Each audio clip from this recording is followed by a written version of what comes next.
तो दोस्तों, तो आप सभी दोस्त कैसे हैं। आई होप आप सभी दोस्त जो हैं बहुत ही अच्छे होंगे और आपकी तैयारी भी बहुत ही अच्छी तरीके से चल रही होगी। तो अभी जो बचे हुए दिन हैं, ठीक है, इतने दिनों में आप लोग को जो है इतना प्रैक्टिस करवा देंगे विथ सॉल्यूशन, ठीक है, सॉल्यूशन के साथ कि आप लोग का सीजीएल के एग्ज़ाम में जो प्रश्न पूछे जाएंगे उसमें आप लोग को प्रश्न को कैसे अटेम्प्ट करना है और किस तरीके से जो है सॉल्व करना है, यह चीज़ आप लोग को आज बताने वाला है प्रैक्टिस सेट के माध्यम से। आप लोग का जो है रेगुलर अब प्रैक्टिस सेट चलेगा, ठीक है। तो चलिए प्रश्नों की ओर चलते हैं। देखिए, आज प्रैक्टिस सेट 1 होगा, फिर आप लोग का प्रैक्टिस सेट 2 कल होगा, ठीक है। तो चलिए पहले प्रश्न की ओर चलते हैं। तो पहला आप लोग का शुरू होता है यहाँ पे जीके से, ठीक है। जीके से हम लोग शुरुआत करेंगे। तो जीके में देख सकते हैं आप लोग किस तरीके से जो प्रश्न दिख रहा है, ठीक है, किस तरीके से प्रश्न पूछा जाएगा। तो आप लोग के बीच पहला प्रश्न है, सिंधु घाटी सभ्यता के निम्नलिखित स्थानों में से कौन सा एक स्थान रावी नदी के किनारे पर स्थित था, ठीक है। तो जो भी सेट हम करवाएंगे दोस्तों, इसमें से भी आप लोग को प्रश्न देखने के लिए मिलेंगे, क्योंकि मेरे पास जो सेट है बहुत ही अच्छी सेट है मेरे पास, ठीक है। इससे जो है बहुत 100% प्रश्न भिड़ते हैं जो भी आप लोग के एग्ज़ाम हुए हैं उसमें। तो प्रैक्टिस सेट का पहला आप लोग प्रश्न देख सकते हैं। सिंधु घाटी सभ्यता से प्रश्न पूछा गया है कि रावी नदी के किनारे, ठीक है। तो आप लोग को ये जो सिंधु घाटी सभ्यता है उसको अच्छी तरीके से कवर कर लेना है कि सिंधु घाटी मतलब सिंधु नदी जो है, सिंधु नदी के किनारे कौन सा शहर बसा है, रावी नदी के किनारे कौन सा शहर बैठा हुआ है, ठीक है। उस चीज़ को आप लोग को कवर करना है, क्योंकि सिंधु घाटी सभ्यता से जो है प्रश्न पूछा ही जाएगा। तो इसका राइट आंसर क्या हो जाएगा? तो इसका राइट आंसर क्या होगा दोस्तों? तो इसका राइट आंसर हो जाएगा हड़प्पा, ठीक है। तो हड़प्पा जो है रावी नदी के किनारे पर स्थित है। तो नेक्स्ट प्रश्न फिर चलते हैं हम लोग। नेक्स्ट प्रश्न आप लोग का है, 1857 ईस्वी के विद्रोह को दबाने में निम्नलिखित में से किसका संबंध नहीं था। देखिए, 1857 के विद्रोह से रिलेटेड पूछा है प्रश्न।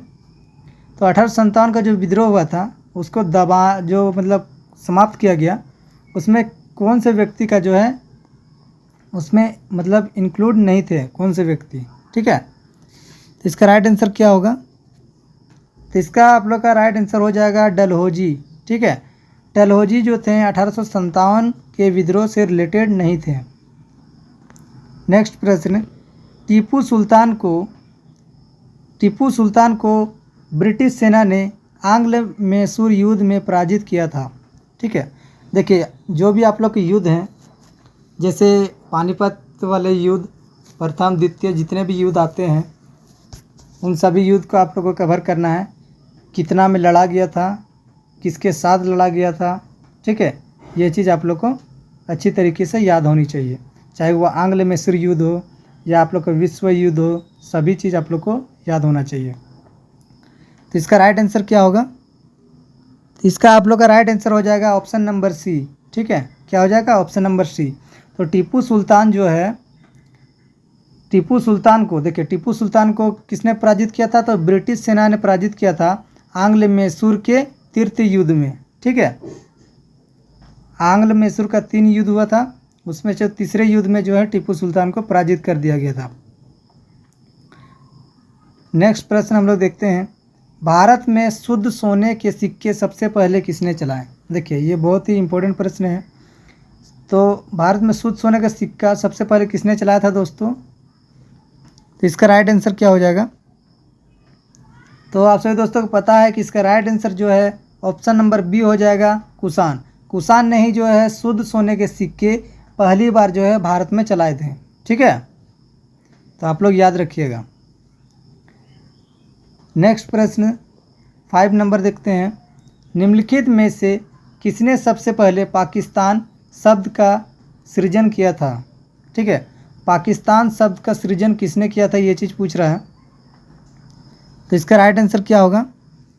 तो इसका हो जाएगा आप लोग का ऑप्शन नंबर बी, ठीक है, चौधरी रहमत अली। चौधरी रहमत अली ने जो है सबसे पहले पाकिस्तान शब्द का सृजन किए थे। तो जो भी साथी इसका PDF पाना चाहते हैं वह हमारे टेलीग्राम लिंक से जुड़ जाइए। टेलीग्राम लिंक जो है हम अपने डिस्क्रिप्शन में डाल देंगे, आप लोग वहां से ज्वाइन हो सकते हैं, ठीक है। और अगर आप सभी दोस्तों को आंसर में कोई डाउट लगता है तो कमेंट में ज़रूर बताइएगा। नेक्स्ट प्रश्न देख लेते हैं हम लोग। देखिए, 4 जुलाई 1776 को वाशिंगटन के नेतृत्व में अमेरिकी स्वतंत्रता की घोषणा किस स्थान पर की गई, ठीक है। तो जो प्रैक्टिस सेट है इससे आप लोग अंदाज़ा लगा सकते हैं कि JCC का जो एग्ज़ाम होने वाला है उसमें किस लेवल का प्रश्न पूछा जाएगा, मतलब मॉडरेट लेवल पूछा जाएगा, ठीक है, या आप लोग का हाई लेवल पूछा जाएगा। तो इस प्रश्न को देख के आप लोग अंदाज़ा लगा सकते हैं। तो इसका राइट आंसर क्या हो जाएगा? इसका आप लोग का हो जाएगा ऑप्शन नंबर डी, फिलाडेल्फिया, ठीक है। इसका क्या हो जाएगा? Option number D, Philadelphia. Next प्रश्न की ओर चलते हैं हम लोग। शिवाजी पर पेशवाओं की विजय के बाद मराठा साम्राज्य की राजधानी बन गई। देखिए, शिवाजी पर पेशवाओं की विजय के बाद, देखिए शिवाजी का भी प्रश्न पूछा जाता है बहुत बार, तो शिवाजी का जो भी युद्ध हुआ था उसको आप लोग कवर करिएगा। युद्ध हुआ था, फिर शिवाजी का जो है नेतृत्वकर्ता कौन थे, सभी चीज़ आप लोग को पढ़ लेना है। तो शिवाजी पर पेशवाओं की विजय के बाद मराठा साम्राज्य की राजधानी क्या बन गई थी दोस्तों? तो इसका आप लोग का राइट आंसर हो जाएगा, आप लोग का ऑप्शन नंबर डी, पूना हो जाएगा, ठीक है। पूना में जो है उसकी राजधानी बन गई थी।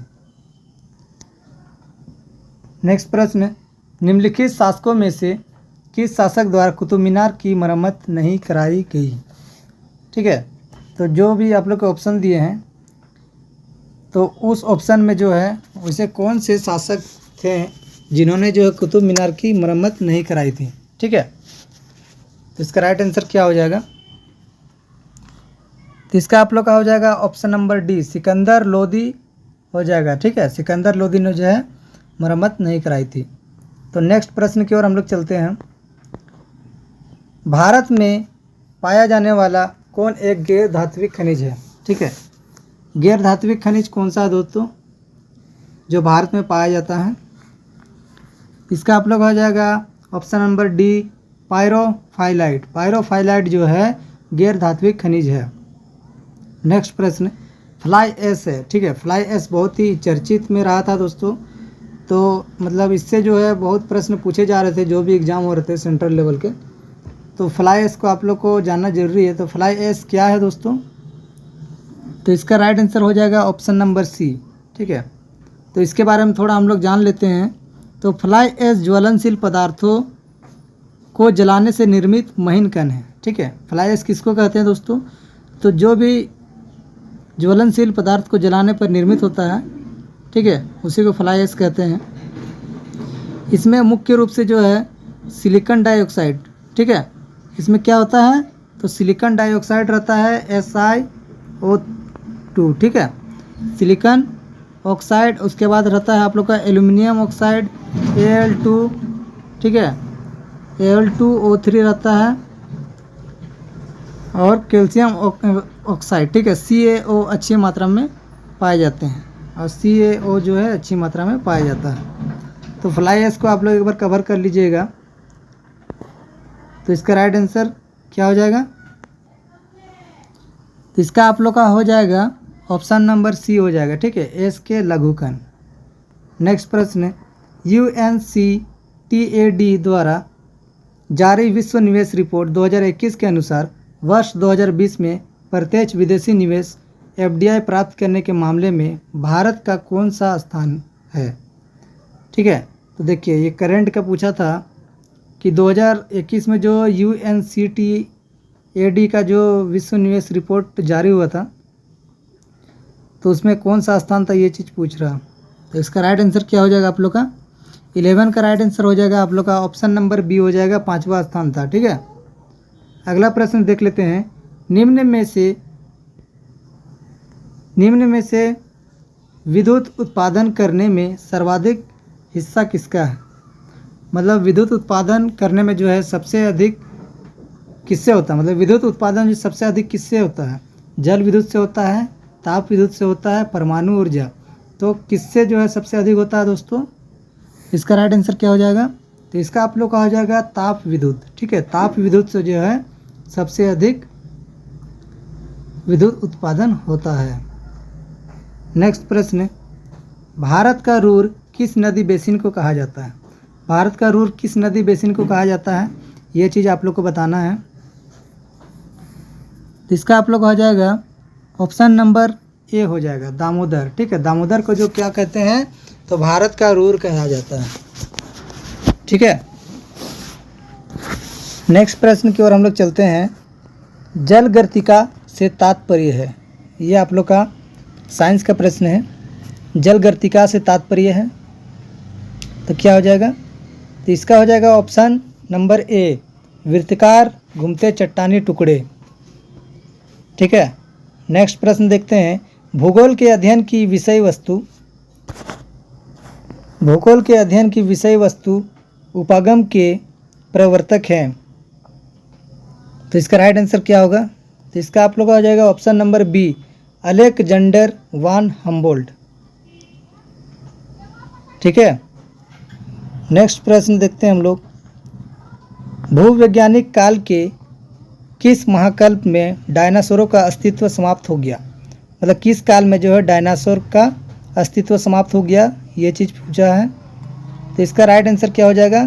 तो इसका हो जाएगा option number A, Mesozoic era. ठीक है, मिसोजोइक एरा में जो है डायनासोरों का अस्तित्व खत्म हो गया। चलिए नेक्स्ट प्रश्न की ओर हम लोग चलते हैं। भारत में उपराष्ट्रपति का निर्वाचन किस प्रकार किया जाता है? ठीक है, भारत में जो उपराष्ट्रपति का जो चुनाव होता है किसके द्वारा, मतलब किस तरीके से किया जाता है? तो इसका आप लोग का हो जाएगा एकल संक्रमणीय मत द्वारा। एकल संक्रमणीय मत द्वारा जो है उपराष्ट्रपति का चुनाव होता है। नेक्स्ट प्रश्न की ओर चलते हैं हम लोग। संघीय मंत्रिमंडल बैठक की अध्यक्षता कौन करता है? संघीय मंत्रिमंडल बैठक की अध्यक्षता कौन करता है दोस्तों? तो इसका हो जाएगा आप लोग का ऑप्शन नंबर डी, प्रधानमंत्री जो है संघीय मंत्रिमंडल बैठक की अध्यक्षता करते हैं। ठीक है, नेक्स्ट प्रश्न, प्रथम केंद्रीय विधानसभा का गठन कब किया गया था? प्रथम केंद्रीय विधानसभा का गठन कब किया गया था दोस्तों? तो इसका आप लोग आ जाएगा ऑप्शन नंबर सी, वर्ष 1923 में जो है किया गया था। नेक्स्ट प्रश्न देखते हैं हम लोग। ग्राम सभा की बैठकों के मध्य कितने समय से अधिक का अंतराल नहीं होना चाहिए? तो जो भी साथी अपना तैयारी कर रहे हैं वो पढ़ाई करते रहिए और फिर मेरे चैनल में आके आप लोग जो है प्रैक्टिस कर सकते हैं। ठीक है, डेली प्रैक्टिस सेट आप लोग का चलेगा। तो इसका राइट आंसर क्या होगा? तो इसका आप लोग का आ जाएगा ऑप्शन नंबर बी, 3 माह का होता है। ठीक है, नेक्स्ट प्रश्न, भारत के पहले मुख्य चुनाव आयुक्त निम्नलिखित में से कौन थे? ठीक है, जो भारत के पहले मुख्य चुनाव आयुक्त कौन बने थे दोस्तों, कौन है? तो इसका राइट आंसर क्या हो जाएगा? तो इसका आप लोग का हो जाएगा option number B, Sukumar Sen जो है भारत के पहले मुख्य चुनाव आयुक्त बने थे। नेक्स्ट प्रश्न देखते हैं हम लोग। भारत के उच्चतम न्यायालयों में न्यायाधीशों की संख्या में वृद्धि करने की शक्ति किसमें निहित है? ठीक है, तो इसका राइट आंसर क्या होगा? तो इसका हो जाएगा आप लोग का ऑप्शन नंबर बी, संसद। नेक्स्ट प्रश्न की ओर चलते हैं हम लोग। उच्च न्यायालय के न्यायाधीशों को वेतन और भत्ते दिए जाते हैं। ठीक है, तो उच्च न्यायालय के जो न्यायाधीश रहते हैं उसको वेतन कौन मतलब निर्धारित करता है, ये चीज़ प्रश्न है। तो इसका हो जाएगा ऑप्शन नंबर बी, राज्य की समेकित निधि से। राज्य की समेकित निधि के द्वारा जो है उच्च न्यायालय के न्यायाधीशों को वेतन प्राप्त होता है। नेक्स्ट प्रश्न, निम्न में से कौन किसी विधेयक को धन विधेयक का दर्जा देता है? निम्न में से कौन किसी विधेयक को धन विधेयक का दर्जा देता है दोस्तों? तो इसका हो जाएगा आप लोग का ऑप्शन नंबर डी, लोकसभा अध्यक्ष। ठीक है, क्या हो जाएगा? लोकसभा अध्यक्ष। तो चलिए नेक्स्ट प्रश्न की ओर चलते हैं हम लोग। नेक्स्ट प्रश्न है आप लोग का, भारत सरकार ने राष्ट्रीय जनसंख्या नीति किस वर्ष घोषित की? तो इसका राइट आंसर क्या हो जाएगा?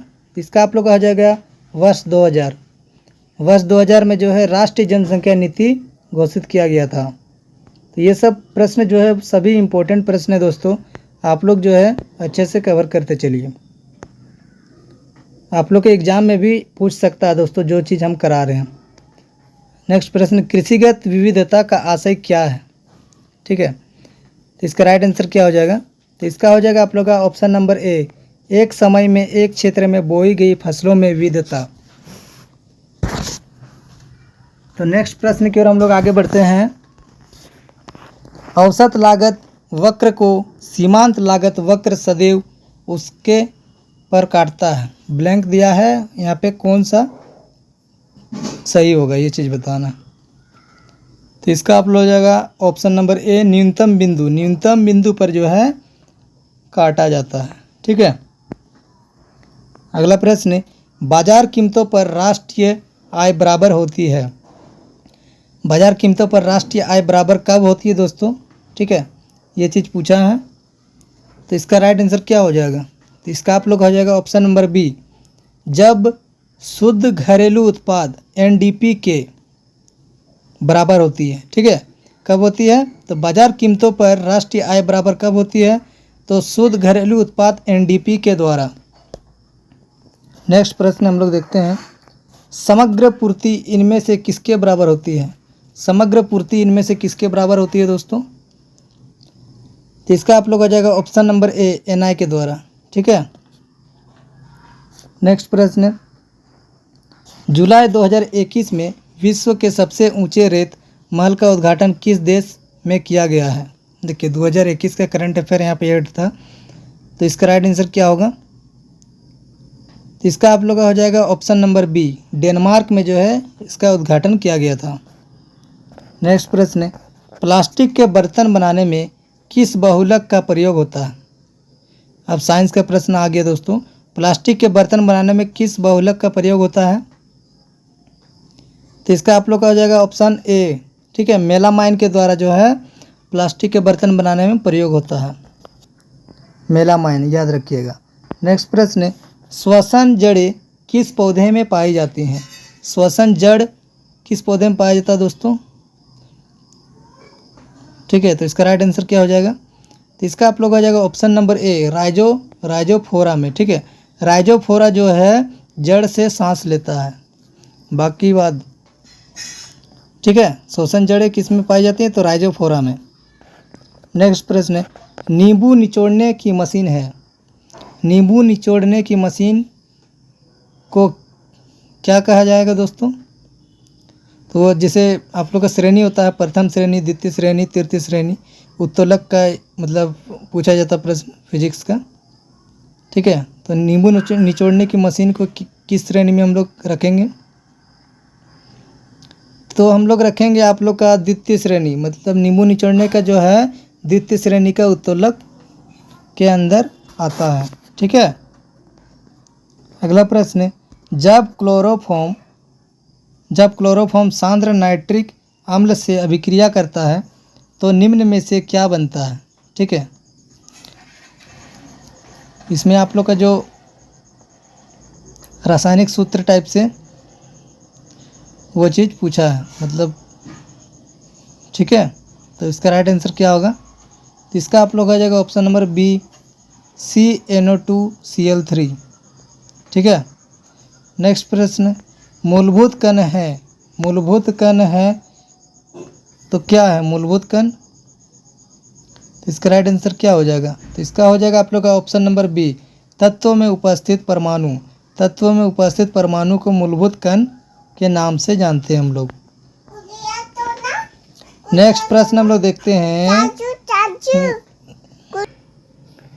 तो आगे बढ़ने से पहले बता दें कि जो भी साथी तैयारी कर रहे हैं उनको जो है एक दिन प्रैक्टिस लगाना बड़ी आवश्यक है दोस्तों। अगर आप लोग प्रैक्टिस नहीं करिएगा तो आप लोग को जो है समझ ही नहीं आएगा कि आप लोग की तैयारी जो है किस प्रकार चल रही है। ठीक है, तो अभी जो आप लोग का समय बचा है उसमें आप लोग का प्रैक्टिस जितना कर सकते हैं उतना आप लोग के लिए अच्छा है। तो चलिए नेक्स्ट प्रश्न की ओर चलते हैं। नेक्स्ट प्रश्न है, समान अणुओं के बीच परस्पर आकर्षण कहलाता है। ठीक है, तो समान अणुओं के बीच परस्पर आकर्षण कहलाता है। तो इसका राइट आंसर क्या हो जाएगा? तो इसका आप लोग का राइट आंसर हो जाएगा ऑप्शन नंबर बी। ठीक है, संजक इज द राइट आंसर।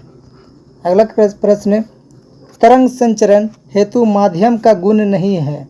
तरंग संचरण हेतु माध्यम का गुण नहीं है दोस्तों। तो आप लोग देख सकते हैं साइंस के किस प्रकार के प्रश्न पूछे जा रहे हैं। इसका हो जाएगा आप लोग का ऑप्शन नंबर सी, ठीक है, प्रतिरोध, ठीक है, प्रतिरोध अधिकतम, ये चीज़ आप लोग का ऑप्शन होगा राइट आंसर। तो आप लोग को जो है दोस्तों मेहनत जितना दिन बचा है उसमें डबल करना होगा, ठीक है। तो नेक्स्ट प्रश्न है, ठोस पदार्थ का सीधे वाष्प में परिवर्तन की क्रिया क्या कहलाती है। तो ये आप लोग का 7-8 का ही प्रश्न है, ठीक है। हम लोग बचपन से पढ़े हुए हैं कि ठोस पदार्थ का सीधे वाष्प में परिवर्तन को क्या कहा जाता है दोस्तों। तो इसका हो जाएगा आप लोग का ऑप्शन नंबर ए, ऊर्ध्वपातन के नाम से जानते हैं, ठीक है। तो नेक्स्ट प्रश्न यहाँ पर पूछा गया है, रक्त का पीएच क्या है, ठीक है। तो पीएच वैल्यू आप लोग को सभी का आना चाहिए, जितने भी मतलब जो जितने भी पीएच आते हैं आप लोग के, जैसे नींबू का हो गया, ठीक है, फिर पानी का हो गया, जितने भी आप लोग है, जैसे आप लोग का जो बहुत प्रकार के पीएच आते हैं, पीएच वैल्यू, वो सब आप लोग को पूर्ण तरीके से आना चाहिए। ये सब नॉर्मल प्रश्न है दोस्तों। तो इसका आप लोग के राइट आंसर क्या हो जाएगा, तो ऑप्शन नंबर सी हो जाएगा, ठीक है। रक्त का पीएच मान कितना होता है, तो 7.4 होता है। नेक्स्ट प्रश्न हम लोग देखते हैं, सर्टीली कोशिकाएं कहाँ उपस्थित होती हैं। सर्टीली कोशिकाएं कहाँ उपस्थित होती हैं दोस्तों। तो आप लोग का होता है कहाँ पे, तो इसमें होता है आप लोग का, इसमें आप लोग का वृषण में होता है, ठीक है।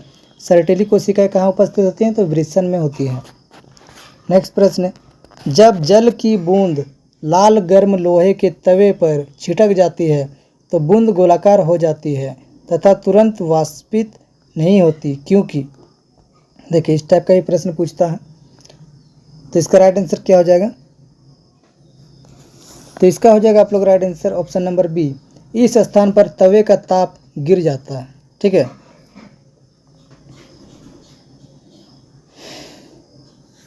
तो नेक्स्ट प्रश्न की ओर हम लोग चलते हैं। अगला प्रश्न है, धातु द्वारा हाइड्रोजन का अधिशोषण कहलाता है। धातु द्वारा हाइड्रोजन का अधिशोषण क्या कहलाता है दोस्तों। तो इसका आप लोग आ जाएगा ऑप्शन नंबर सी, अधिधारण, ठीक है। क्या हो जाएगा, अधिधारण। नेक्स्ट प्रश्न, जब कोई कार विराम से अचानक चल पड़ती है, उसमें बैठे सवार पीछे की तरफ झुक जाते हैं, ठीक है। यह घटना किसका उदाहरण है। जैसे ये जो आप लोग का न्यूटन का जो नियम है, ठीक है, वह चीज़ आप लोग को पढ़ लेना अच्छे से। प्रथम नियम, द्वितीय नियम, तृतीय नियम क्या कहता है। तो ये जो एग्जाम्पल दिया है, आप लोग भी यहाँ पे जो है एक्सपीरियंस कर चुके होंगे कि जब भी आप लोग जो है कोई बस में चढ़े होंगे, ठीक है, या ऑटो में चढ़े होंगे, तो अचानक ब्रेक मारता है, तो ब्रेक मारने से क्या होते हैं कि आप लोग आगे मतलब पीछे की तरफ जो है झुक जाते हैं, ठीक है। तो इसका क्यों होता है, किस कारण होता है, तो इसका आप लोग का हो जाएगा न्यूटन के प्रथम गति का नियम, ठीक है। नेक्स्ट प्रश्न, अमीनो अम्ल निर्माण की इकाई होती है। अमीनो अम्ल निर्माण की इकाई क्या होती है दोस्तों। तो इसका हो जाएगा आप लोग का ऑप्शन नंबर बी, ठीक है, प्रोटीन की, ठीक है। नेक्स्ट प्रश्न, इनमें से कौन सा कृत्रिम मधुरक नहीं है। कृत्रिम मधुरक नहीं है, ये चीज़ पूछा है, तो कौन सा नहीं है होता है दोस्तों, तो सुक्रोज जो है कृत्रिम मधुरक नहीं है, ठीक है। अगला है वाशिंग सोडा है, ठीक है। वाशिंग सोडा का जो रासायनिक नाम होता है, ये चीज़ यहाँ पे पूछ रहा है, तो इसका क्या हो जाएगा, तो इसका आप लोग का हो जाएगा option number C, sodium carbonate, ठीक है। क्या हो जाएगा, सोडियम कार्बोनेट। बहुत से फ्रेंड गलती करते हैं, जैसे सोडियम बाइकार्बोनेट बहुत को याद रखते हैं, ठीक है। तो सोडियम बाइकार्बोनेट नहीं होगा वाशिंग सोडा का, इसका क्या हो जाएगा, तो सोडियम कार्बोनेट हो जाएगा, ठीक है, याद रखिएगा। अगला प्रश्न देखते हैं, जंग लगने पर लोहे का भार। देखिए जंग लगने पर लोहे का भार क्या हो जाता है, तो इसका भार जो है बढ़ जाता है, ठीक है, अधिक हो जाता है। जैसे कोई भी लोहा में जंग लगता है, अगर आप लोग उसको उठाते हैं तो उसका भार क्या होगा, बढ़ ही ना जाएगा, ठीक है। तो नेक्स्ट प्रश्न है, निम्नलिखित में से कौन सा विटामिन स्कर्वी रोग के लिए उत्तरदायी है, ठीक है। जितने भी रोग हैं, विटामिन हैं, ये सब आप लोग को कवर करना है। तो 48 में क्या हो जाएगा, स्कर्वी रोग जो है किसके लिए उत्तरदायी होता है दोस्तों? तो इसका हो जाएगा ऑप्शन नंबर बी, सी। ठीक है, विटामिन सी के लिए जो है स्कर्वी रोग उत्तरदायी होता है। नेक्स्ट प्रश्न हम लोग देखते हैं, किसी बहते हुए द्रव की ऊर्जा होती है। किसी बहते हुए द्रव की ऊर्जा होती है, कौन सी ऊर्जा होती है दोस्तों? तो इसका हो जाएगा आप लोग का उपरोक्त सभी। ठीक है, गतिज ऊर्जा भी होगा, स्थितिज ऊर्जा भी होगा, दाब ऊर्जा भी होगा। अगला है 1 हॉर्स पावर बराबर होता है। ठीक है, 1 हॉर्स पावर कितना होता है? 1 हॉर्स पावर बराबर कितना होता है दोस्तों? तो इसका राइट आंसर क्या हो जाएगा? तो इसका हो जाएगा ऑप्शन नंबर डी, 746 वाट होता है 1 हॉर्स पावर बराबर। ठीक है, तो मैथ के जो प्रश्न हैं, मैथ के प्रश्नों को हम लोग कल सॉल्व करेंगे। ठीक है, आज हम लोग जीके जो आप लोग के अदर सेक्शन है उसको कवर करेंगे। ठीक है, तो चलिए रीजनिंग अब हम लोग कवर करते हैं। तो यहाँ पे आप लोग देख सकते हैं रीजनिंग का प्रश्न ये पूछा है। जैसे ये बॉक्स वाला प्रश्न आप लोग को अक्सर देखने के लिए मिलेगा एग्जाम में। तो आने वाला एग्जाम जो जैसे सीजीएल का है उसमें एक प्रश्न इस टाइप का रहेगा ही। ठीक है, तो इसमें आप लोग को बताना है इसका राइट आंसर क्या होगा। तो इसका राइट आंसर इसको हम लोग कैसे बना सकते हैं? ठीक है, तो इसको हम लोग किस तरीके से बना सकते हैं, आप लोग आइडिया लगाइए थोड़ा। तो देखिए हम लोग कैसे कर सकते हैं, आप लोग को इस तरीके के प्रश्न को कैसे सॉल्व करना है। तो जिधर भी आप लोग देखिएगा टोटल हो रहा है, मतलब ज़्यादा बड़ा संख्या दिख रहा है, तो ये सब करके आप लोग को जो आप लोग को दिया हुआ है, ये तीनों सेगमेंट जो दिया हुआ है, इसको सॉल्व करके आप लोग को ये चीज़ लाना है। ठीक है, आप लोग इसमें कुछ भी कर सकते हैं, माइनस कर सकते हैं, प्लस कर सकते हैं, गुना कर सकते हैं, स्क्वायर कर सकते हैं। ठीक है, स्क्वायर प्लस कर सकते हैं, स्क्वायर प्लस 1 2 जो भी कर सकते हैं। किसी तरीके से जो है आप लोग का आंसर आना चाहिए। लेकिन यह बात आप लोग याद रखिएगा कि सब जैसे आप लोग ये फॉर्मेट किए, तो जितने भी फॉर्मेट है उसमें भी आप लोग का सेम प्रोसेस होना चाहिए। तो इसमें क्या हो जाएगा, किस तरीके से इसको बना सकते हैं हम लोग। तो आप लोग यहाँ देख सकते हैं 28 कैसे आया, तो यहाँ पे देख सकते हैं प्लस प्लस 1 + 6 + 7 जोड़िए कितना हो रहा है? ठीक है, 14 हो रहा है, 14 हो रहा है। ठीक है, 14 आ गया। तो 14 का हम लोग क्या करेंगे, 14 × 2 कर सकते हैं। 14 × 2 करेंगे तो 28 आ जाएगा हम लोग का। ठीक है, इसी प्रकार यहाँ पे करिए 4 + 2 कितना हो गया, 6 हो गया, 15 9 6 15 हो गया। 15 × 2 कर सकते हैं, तो 15 दूना क्या हो गया, 30 हो गया। आगे वही फॉर्मेट लगाइए। तो ये सब क्वेश्चन में ज़्यादा देर मत कीजिएगा। अगर आप लोग का माइंड तुरंत क्लिक करता है, अगर आप लोग को फॉर्मेट समझ में आता है, तभी आप लोग इस तरीके के प्रश्न को अटेम्प्ट करिएगा। तो 8 + 5 क्या हो गया, 13 3 16 16 दूना 32। इसका राइट आंसर क्या हो जाएगा, 32 हो जाएगा। ठीक है, इस तरीके से आप लोग को सोल्व